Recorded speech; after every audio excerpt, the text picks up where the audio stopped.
Hola, vamos a hablar sobre el misterio genético de este pueblo llamado los Xiongnu. Son un pueblo muy antiguo del cual provinieron después los mongoles. Los Xiongnu serían los protomongoles y sería algo parecido a los Unu, los Xiong o los Nu o los Unos. Algunos piensan que de aquí provenían los Unos, de este pueblo, por la fonética también y por el lugar. Por el lugar que sería un nu, ¿no? Uno, unos. Algunos piensan que de ahí provenían. Entonces, que provenían de ahí. ¿Y qué sucede? Aquí hubo un movimiento de pueblos, sí. Justamente vamos a hablar también sobre eso, ¿no? Sobre el tema de los europeos, ¿no? Eso lo vamos a tocar más adelante. Bueno, aquí tienes una representación de cómo era el modo de vida de este pueblo. Ahí están con sus calderitos ahí, cocinando, ¿no?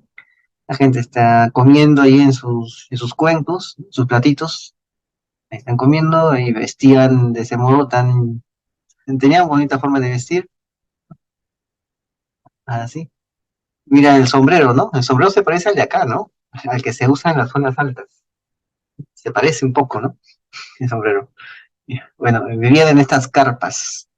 Se llaman jurcas, creo que le llaman a esas carpas, ¿no? Esas carpitas como de cuento. No era exactamente pues algo rústico, o sea, no era, tenían buen nivel de vida, ¿no? Tenían como alfombras, cubrían toda su carpa con esa especie de alfombra, y ahí caminaban, o sea, no pisaban la tierra, ahí. Tenían su propio piso, y eso les hacía la vida más cómoda, y también cocinaban ahí, como puedes ver. Entonces, este pueblo era así, tenía ese estilo de vida. Eran nómades, después formaron imperios, igual que los mongoles, solo que ellos existieron antes que los mongoles. Por eso algunos le dicen que era un pueblo proto-mongol, que dio origen al pueblo mongol después. Ya, pero este pueblo antes no estaba expandido por toda esta zona, no. Se expandió después. Esta es la expansión del imperio Xiongnu, ¿no? Xiongnu, esa fue su expansión. ¿Puedes verlo? Así. O sea, acumularon alianzas con varios grupos tribales y poco a poco comenzaron a absorberlos, a expandirse y crearon ese concepto de imperio. Y muchos se le asimilaron a ese concepto de imperio. Era fácil porque en esta zona hay una estepa, que es un corredor plano, y simplemente se va de frente, es como una autopista. Lo que hay aquí en esta zona del norte de China hasta Europa es una autopista natural. Y por ahí aparecían imperios, desaparecían también, porque por lo mismo que era fácil movilizarse y absorber las tribus, también era fácil estar vulnerable a otra tribu más poderosa que se movilice por ahí. Y por eso aparecían ahí imperios, y también esos imperios eran conquistados por otros imperios más. Sí, aparecían imperios, se deshacían imperios, se creaban nuevos imperios. Porque en ese corredor de las estepas, la situación era tal que se convertía prácticamente en una olla de grillos. Siempre había un nuevo jugador en la escena que retaba al anterior, y por lo general le vencía. Y cuando le vencía, ese anterior se esparcía en pequeños pedazos. Y otra vez esos pedazos se volvían a unir. Y hasta que se unan, duraban unos cuantos siglos. ¿Sí? Y hasta que se consoliden también. Y hasta que aparezca otro retador, también tenían que transcurrir otros cuantos siglos. ¿Ya? ¿Te das cuenta? O sea, este corredor, como te vuelvo a repetir, daba la facilidad de asimilar a todas las demás tribus, creando imperios, pero también tenía la desventaja de que, por lo mismo que era un corredor, era vulnerable a que entre cualquier otra persona y te destruya tu imperio. Y ese nuevo también tenía que verlas con otro nuevo retador que aparecía muy posteriormente, porque también estaba al costado. y tampoco duraba mucho su imperio. Y tenían que bajar más allá, refugiarse en las montañas o en las densidades de los bosques del norte o en las montañas del sur. Tenían que refugiarse y quedarse ahí, ¿no? Y después regresaban y así. O sea, eran como los mayas, algo así como los mayas, que ya hablamos de ellos, ¿no? Ya, bueno, tenía que pasar todo eso, ¿no? O sea, esa era la dinámica en esta zona. Pero vamos a ver cómo era la dinámica genética. Estos pueblos, los Xiongnu, construyeron un imperio multiétnico en la estepa mongola, la que estás viendo acá, la estepa mongola, que estaba conectado por comercio con Roma, Egipto y la China imperial. Esta es una reconstrucción artística de la vida entre la élite imperial Xiongnu. Lo elabora un artista llamado Galmandag Amarsanah, ¿no? Ahí está. Esta es la reconstrucción. Bueno, así es como habrán vivido en ese tiempo estos pueblos. Bueno, acá lo tienes. Estos pueblos eran jinetes muy feroces, muy fieros, que cabalgaron y dominaron la zona oriental de la estepa euroasiática, un milenio antes que los mongoles. Por eso les dicen proto-mongoles. Un milenio. Te digo, demora mucho tiempo que vuelva a aparecer y así. Y también hemos hablado de los Xiongnu, de este pueblo también hemos hablado. Era una confederación de 12 a 13 tribus. Lograron juntarlos, ¿no? Algunos de estos Xiongnu también fundaron sus propias dinastías en China. Bajaron a China y fundaron sus propios reinos, en base al reino de China. Los disgregaron también del reino de China y se fundaron sus propios reinos. Y después ya vino otra dinastía en China y unificó otra vez todo. Y así.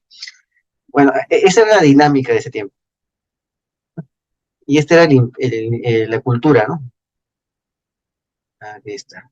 Esta es la cultura de las losas, creo que llaman, la cultura de las losas, que tiene que ver con este pueblo llamado Xiongnu. Como puedes ver, en ese tiempo, estos pueblos que eran mongoloides, eran asiáticos, estaban justamente en el extremo oriental de Asia. Y la otra zona de Asia, al costado nada más, arriba del Tíbet, o sea, toda esa zona era europea, era indoeuropeo, como se puede llamar, ¿no?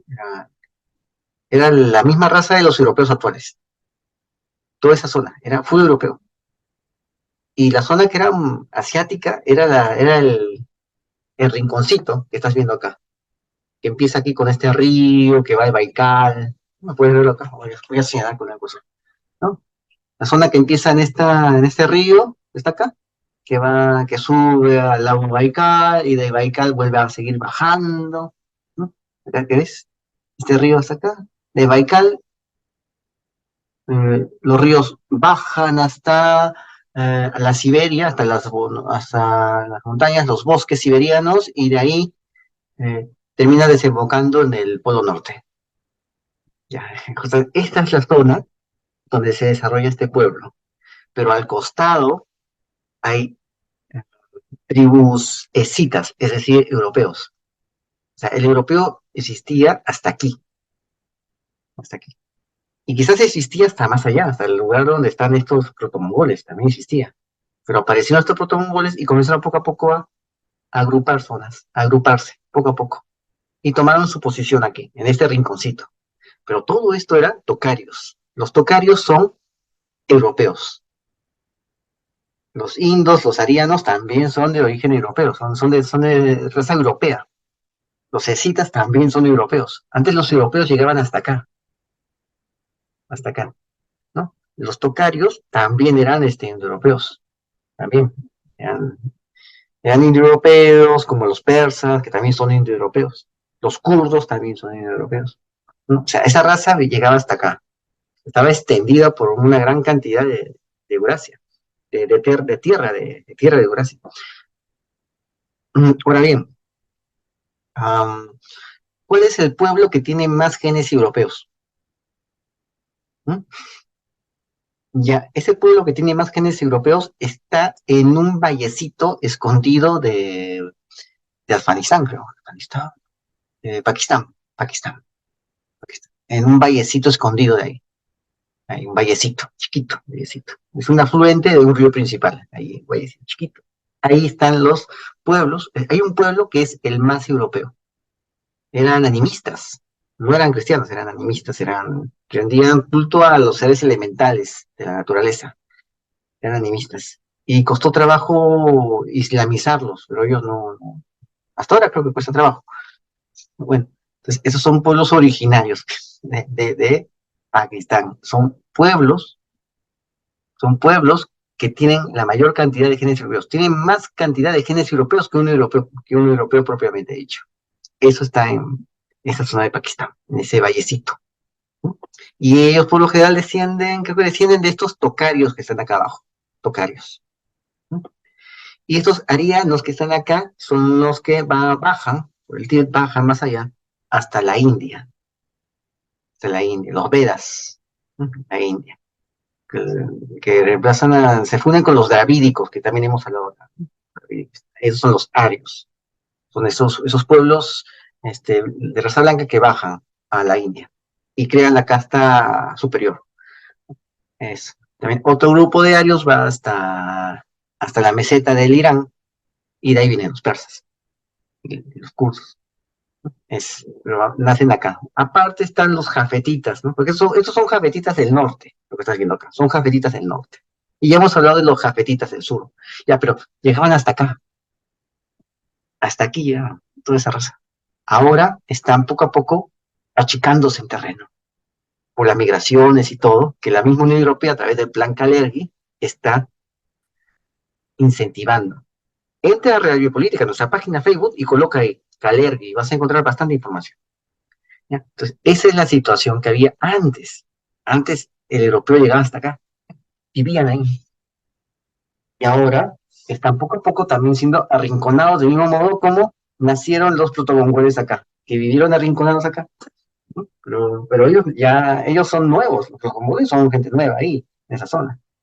Los europeos siempre han estado ahí, pero están siendo poco a poco arrinconados.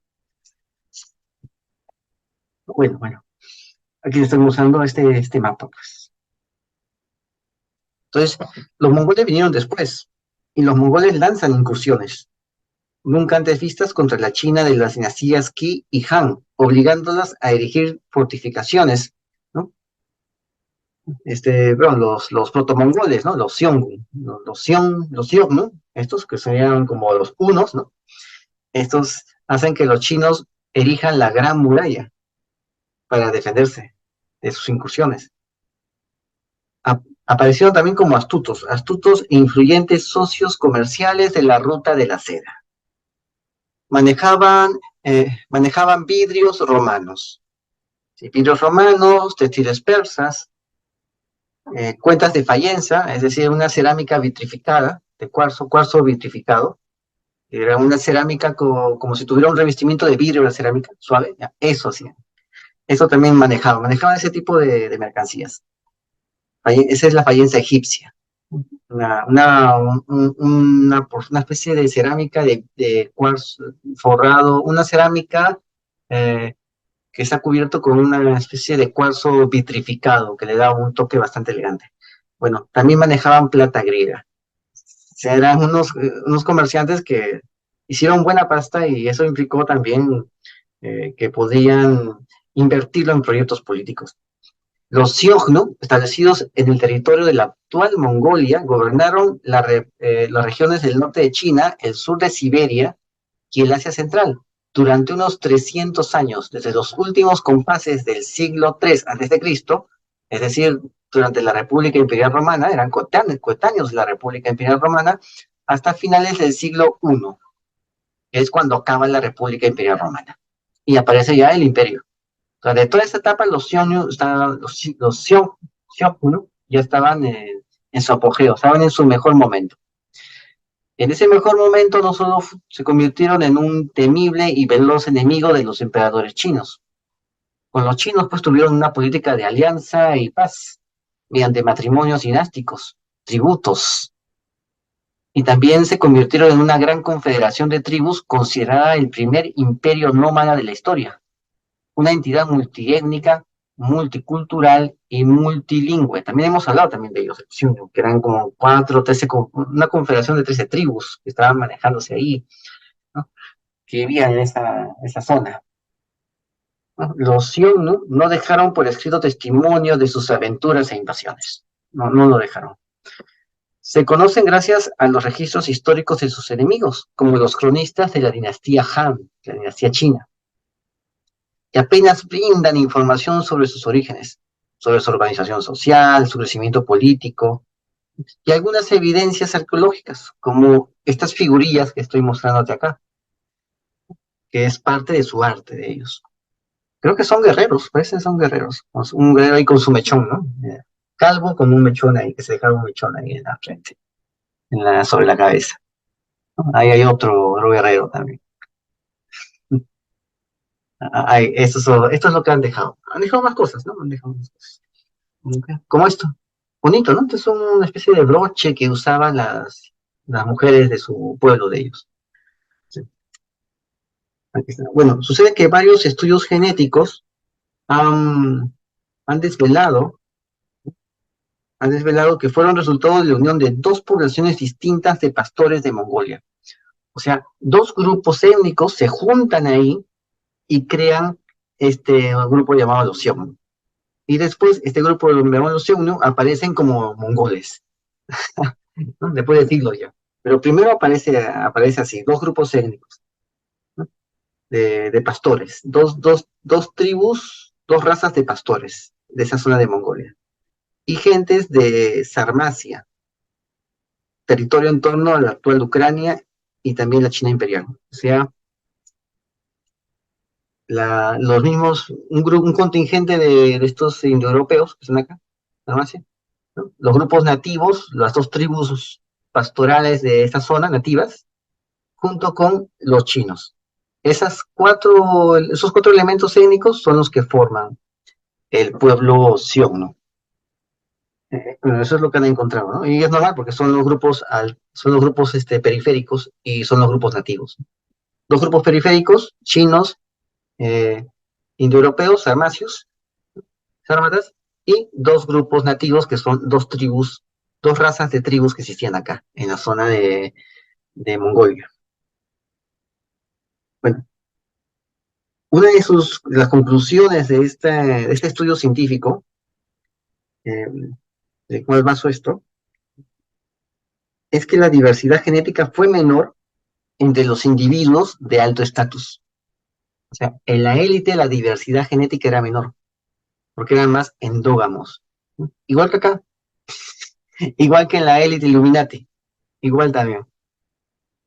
Mientras más arriba están, más endógamos son, así que hay menos diversidad genética. Es así, menos diversidad genética. Entonces, por eso encontraron aquí que también pasaba eso, que la diversidad genética era menor entre los individuos de alto estatus y era mayor entre los individuos de posiciones sociales más bajas, como los sirvientes. Los sirvientes sí eran muy variados, o sea, los de abajo, ¿no? Eran muy variados, que serían naturales de regiones más remotas de su territorio, quizás pueblos ya conquistados o absorbidos, sometidos a vasallaje, a tributo, y entre el tributo sabemos pues que en este tiempo se encontraba también el ganado humano. El ganado humano también era parte del tributo de ese tiempo. Quizás lo sea de ahora, no lo sabemos, ¿no? Bueno, entonces, o sea, cuando extrapolamos esto con los Illuminatis, pues nos lleva a un culto único con variantes no sustanciales, ¿no? En la cúspide hay mayor cohesión genética, ¿no? Menos diversidad cultural, ¿no? Más cercano a la base de la pirámide hay mayor diversidad genético-cultural y menor cohesión. Así se explican las políticas identitarias de la élite global. Por eso, estos Sioux, para poderse mantener esta élite, buscaron entonces que en la base, que el pueblo no sea homogéneo, divide y reinarás. Es lo mismo que hacen las empresas, las corporaciones, al colocar políticas de diversidad y de género en sus plantas de producción. Porque cuando los obreros son muy diferentes, cultural, étnica, de todo, de toda índole. La diferencia en toda índole es muy, muy acentuada. Entonces les es difícil ponerse de acuerdo entre ellos. Y por lo tanto les es difícil, les es difícil ponerse de acuerdo, y así les es difícil exigir sus derechos a la patronal. Por eso los obreros tienen que ser diversos. Y justamente lo que la izquierda quiere, que haya mucha diversidad, para que así no puedan ponerse de acuerdo y no puedan exigir sus derechos. Ese es justamente el truco de la izquierda. Por eso la izquierda trabaja para las élites. Usted dijera lo que he visto. La izquierda trabaja para las oligarquías.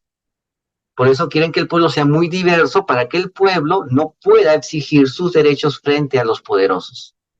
Y lo disfrazan de lucha social, cuando en verdad la izquierda sirve a esos poderosos. ¿No? Por eso busca la izquierda la diversidad, porque está sirviendo a esos poderosos. Es lo que esas corporaciones quieren, que haya mucha diversidad para que no se pongan de acuerdo y no puedan oponerse a los abusos de esas corporaciones. Por eso usan a la izquierda política, para ejecutar ese programa. Y los Siognú, pues, siglos antes de que existiera toda esta histeria progre, ya habían entendido el significado de la diversidad allá abajo, ¿m? Para que no se pongan de acuerdo en contra de ellos y sean más manejables. ¿Ves? Bueno, pero a muchos ya se tragaron el cuentazo progre, ¿no? El cuentazo de los progres, ¿no? No se dan cuenta de lo que en verdad significa y a quienes en verdad están favoreciendo. Bueno, los resultados que acabo de explicar sugieren que la élite y el poder se concentraron en subgrupos concretos con una mayor ancestralidad procedente de las tumbas de loza. ¿Mm? Las tumbas de loza. Esta es la cultura de las tumbas de loza, de gravadura, de loza. Son las tumbas de loza. Justamente es el núcleo básico de la aristocracia Sion. Se basa en este. Ese es el núcleo histórico de ese pueblo. Es la cultura de las tumbas de loza. De ahí viene la élite. Esta cultura viene de principios de la Edad del Hierro. Es una cultura propia del este de Eurasia. El este, ¿no? El rincón oriental. Otro hallazgo es que al menos en la frontera imperial occidental, las mujeres ocuparon los puestos más altos de poder. Sí, las mujeres ocupaban los puestos más altos de poder aquí. Bueno, las pruebas sobre la estructura poblacional de los Xiongnu se han obtenido tras analizar el ADN de 18 individuos inhumados en 2 necrópolis situadas al sur del macizo del Altai, en la actual provincia mongola de Ho. Recuerda al país de Nod, ¿no? Donde Caín va a exiliarse, ¿no? Por el destierro del fratricidio, ¿no? Se va al este del Edén, en el país de Nod, ¿no? Bueno, acá hay una provincia llamada Ho. Así. Bueno, los caínitas, pues, tienen mucho que ver con estos pueblos de aquí del Oriente. Mucho que ver, mucho que ver. Aunque la Biblia da ciertas características de estos pueblos, de los descendientes de Caín, y pulsa muy bien, palma muy bien con estos pueblos de acá. Pero eso creo que ya hablé, ¿no? Ya hablé. Bueno, bueno, los mismos procesos sociopolíticos que produjeron un imperio genéticamente diverso a gran escala también funcionaron a pequeña escala, creando comunidades locales altamente diversas en el lapso de unas pocas generaciones. Solamente pasaron unas cuantas generaciones, unos cuantos nietos nada más, y listo. Ya se había estructurado esa diversidad, ese hervidero de grillos. Ahora tienen una mejor idea de cómo los Xiongnu se expandieron al incorporar grupos dispares y aprovechar los matrimonios y el parentesco en la construcción del imperio, ¿no? O sea, los absorbieron, ¿no? Esta es la investigación. Esta es la investigación. Bueno, este pueblo, los Xiongnu, desarrollaron una cultura funeraria. Sus gobernantes fueron enterrados en grandes tumbas de piedra, ¿sí? Grandes tumbas de piedra. Eran piedra cuadrada y circular con lujosos ajuares. A menudo estos ajuares, estas tumbas estaban flanqueadas por entierros satélites de individuos de menor estatus, que formaban su complejo mortuorio, o sea, su séquito, ¿no? Su séquito. Hay un cementerio que se llama Takiltin Kotkor, ¿no? Sí. Un cementerio que se llama así, que es un ejemplo ilustrativo de lo que acabo de explicar. Se data este cementerio entre los años 40 antes de Cristo y 50 después de Cristo. Ahí están dos mujeres sepultadas en ataúdes de madera decorada. Una de ellas también fue inhumada con los restos de 6 caballos y elementos de bronce de un carro chino. Al lado del otro personaje femenino, entre otros objetos, se depositó un disco solar. Un disco solar y una media luna de oro, que son los emblemas del poder imperial. La media luna es como si fuera un cuerno. Un cuerno. Sí. Bueno, en la necrópolis de Chombusin, Belchir, a unos 50 kilómetros al suroeste, ¿no? eh, entre 50, va entre los 50 antes de Cristo y 210 después de Cristo, se ha documentado todo un universo funerario de los Xiongnu, desde las grandes tumbas de piedra hasta los enterramientos más humildes en pequeñas cistas, ¿sí? Más pequeños, ¿no? Más pequeños, enterramientos humildes. En ese lugar los individuos de mayor estatus, eh, vamos a ver, estos individuos de mayor estatus eh, tenían eh, tenían un rito funerario con muchos ajuares compuestos de espejos chinos, eran femeninos, los personajes de aquí, eran femeninos, y tenían muchos ajuares, espejos chinos, ropas de seda, calderos de bronce, ¿no? Y también tenían artefactos tradicionalmente asociados a jinetes, guerreros varones. Eso implicaba el estatus.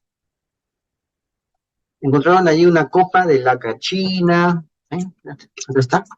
Aquí están las tumbas. Aquí están. También encontraron allí una copa de laca china, un broche de cinturón de hierro dorado, tachuelas de caballo. En el nicho de un hombre se descubrió una caja con una aguja de hierro.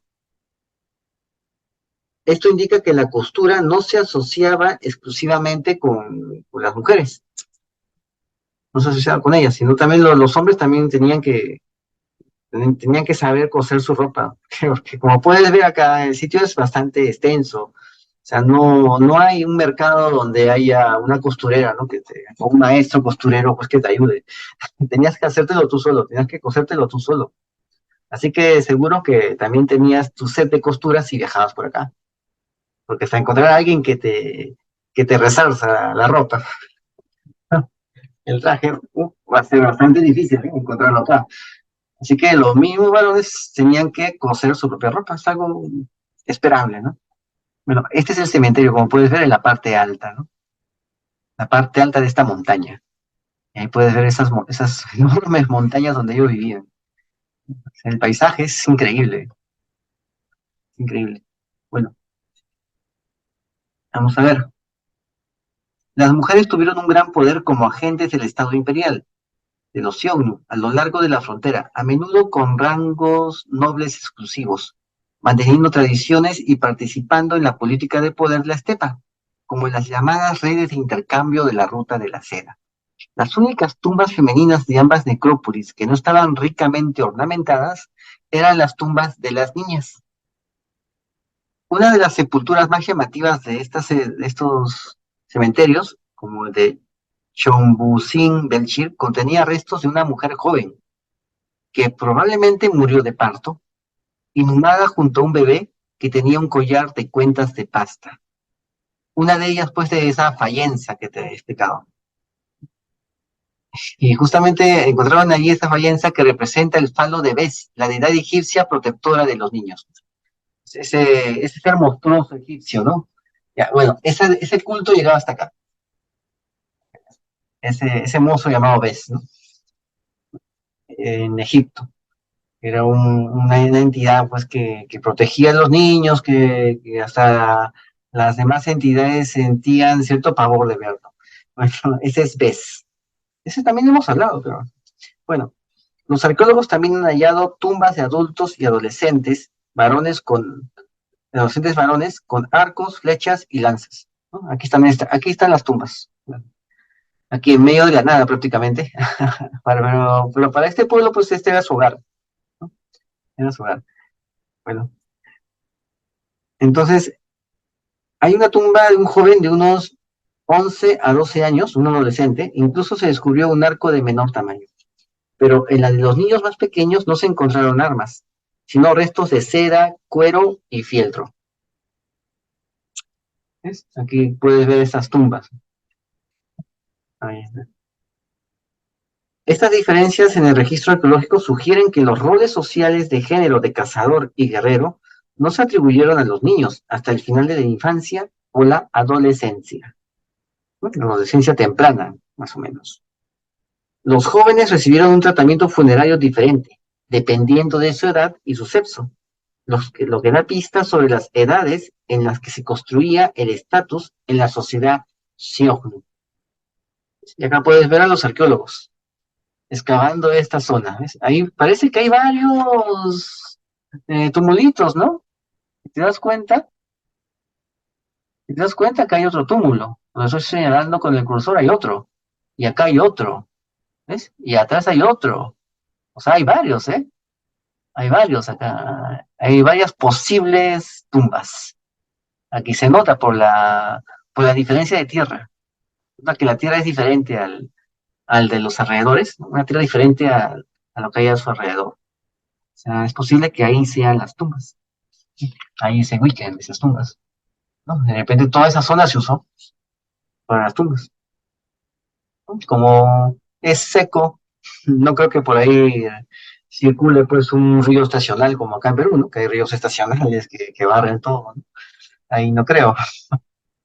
Entonces, lo hicieron ahí su modelo de mausoleo, pero a lo muy Xiong, ¿no? Vamos a ver más. Aquí está. Este es el atavío, ¿no? El disco solar y la media luna. Ahí lo puedes ver, ¿no? Es como Hathor.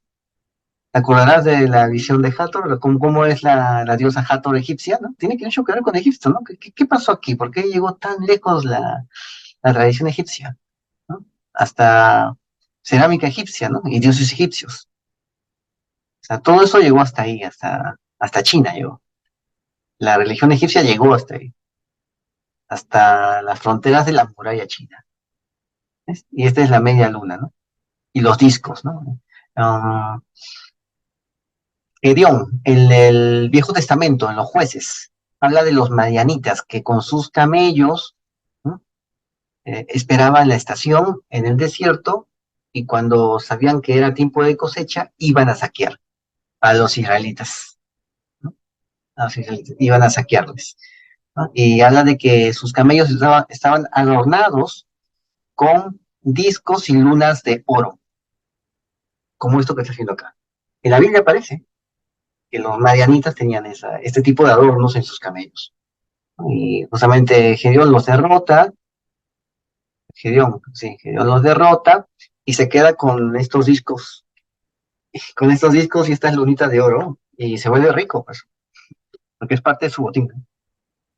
Se vuelve rico con todo esto, que eran cientos de ellos, pues, imagínate. Entonces, esto tiene mucho que ver, pues, con el Medio Oriente, mucho que ver.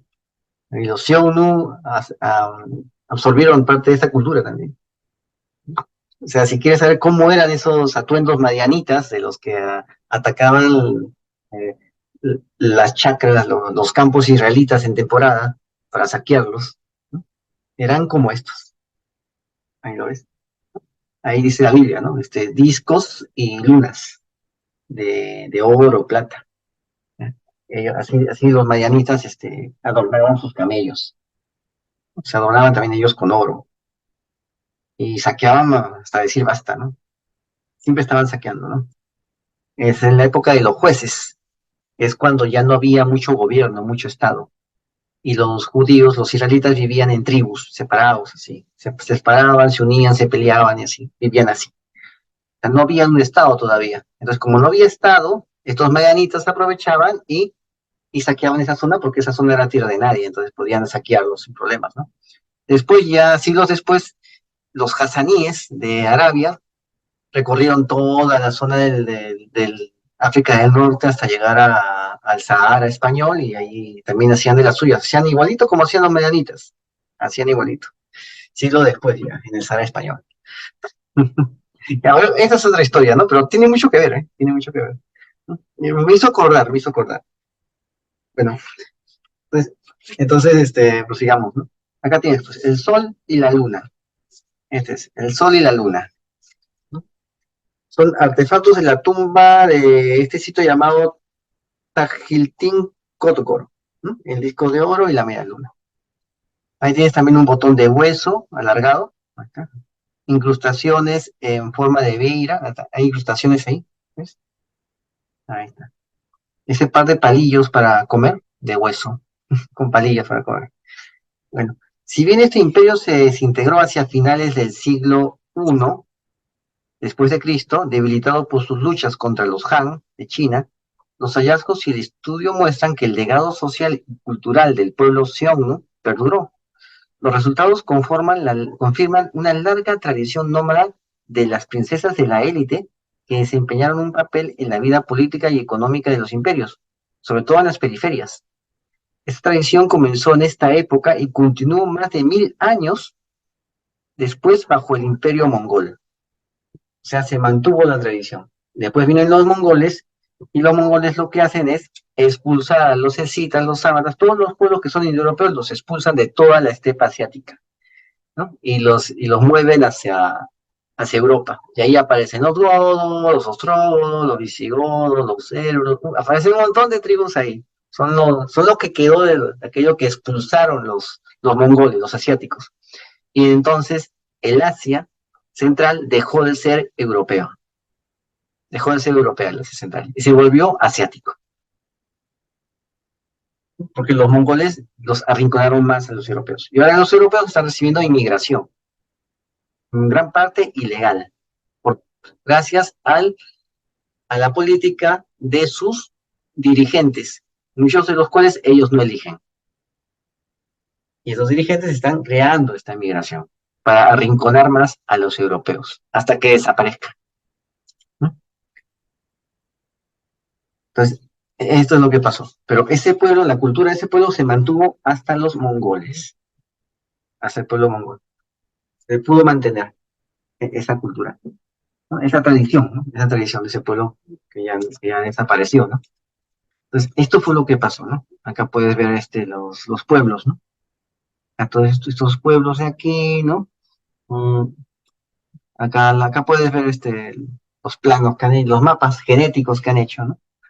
Han hecho esos mapas genéticos y sucede que de ahí viene ese pueblo. Pero el núcleo principal son dos grupos de pastores.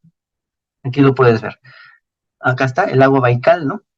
Ahí está el Altai, las montañas del Altai, el lago Baikal.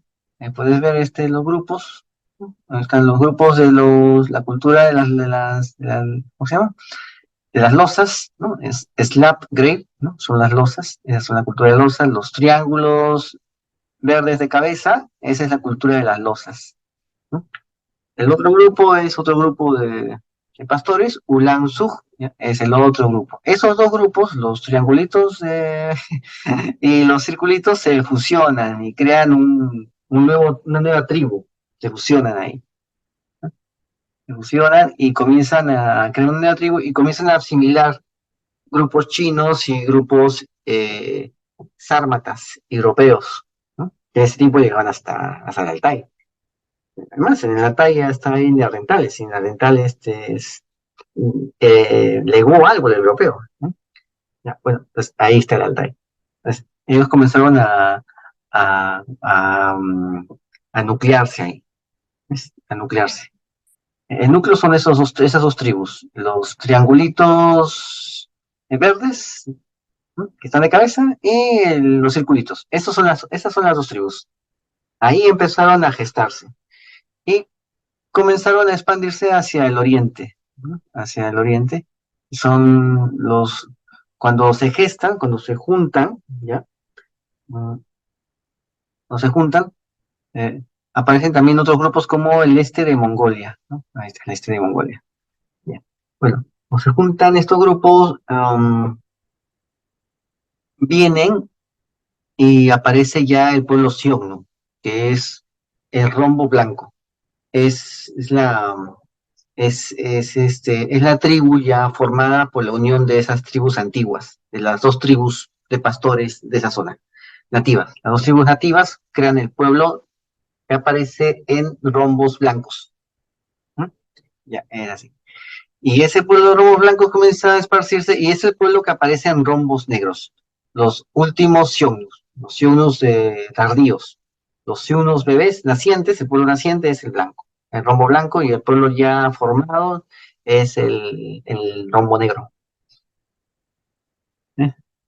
Así, así. Ya, ese es el tribu, ¿no? Y viene gente pues de otro sitio, de China y de atrás de los Altai. También comienzan a enriquecer su pueblo y los Xiongnu, que son prácticamente de estos dos pueblos, comienzan a usar los demás contingentes étnicos que vienen de los alrededores para diversificar a su pueblo, al pueblo llano, y que sea muy diverso y por lo tanto poco homogéneo y más fácil de dominar. Mientras ellos sí mantenían su homogeneidad. Bueno, aquí lo puedes ver, ¿no? Estas son las etnias, ¿no? Las etnias que hay. Aquí puedes ver esas etnias, ¿no? Eh, Puedes parar el video y ponerte a ver este gráfico, ¿no? Ahí está la proporción ancestral de todos estos grupos. Aquí está, de la A, de la B, de la C. Esa es su proporción ancestral. Es los tayikis, ya, esa zona de Asia Central. Ahí ves su proporción. Acá puedes verlo. El rosado oscuro, creo que dice en fucsia, ¿no? Ya, ese es el Xiongnu naciente. O sea, el Xiongnu cuando aparece. Ahí está. Esas son las proporciones que hay. Ahí está. Esas son las proporciones. ¿Ves? Están esas culturas, ¿ves? Slav grave, aquí el verde pasto, Ulanzug y Slav grave. O sea, cultura de las losas y la cultura de Ulam. Esas dos culturas forman el pueblo Xiongnu. Ese es justamente el verde pasto que han encontrado en las muestras. Han encontrado ahí. Esa cultura es el verde pasto. Aparece después un pueblo llamado del este de Mongolia, ¿no? Y ese le da un nuevo toque al pueblo Xiongnu. Y de ahí vienen ya le dan un nuevo toque y se vuelven los mongoles. Ahí nacen los mongoles ya. Pero esto es después, ya, después. Después aparece ese pueblo verde oscuro que le da a lo que quedaba ya de ese pueblo que se había disgregado, ¿no? Le da un nuevo toque, un nuevo toque. Pero igual sigue siendo oriental, ya no había un toque europeo. Y le da ese nuevo toque y aparecen los mongoles. Y ya sabemos pues qué pasó con los mongoles, ¿no? Hasta dónde llegaron. Esto es lo que pasó. Ups. Es mucho para ver, ¿no? Pero bueno, ya entendemos algo de cómo funcionan los imperios. Así que esto es todo por hoy. Esto es Real Biopolítica. Suscríbete, comenta y comparte, hazlo viral y no te olvides. La verdad está a la vista. Saludos.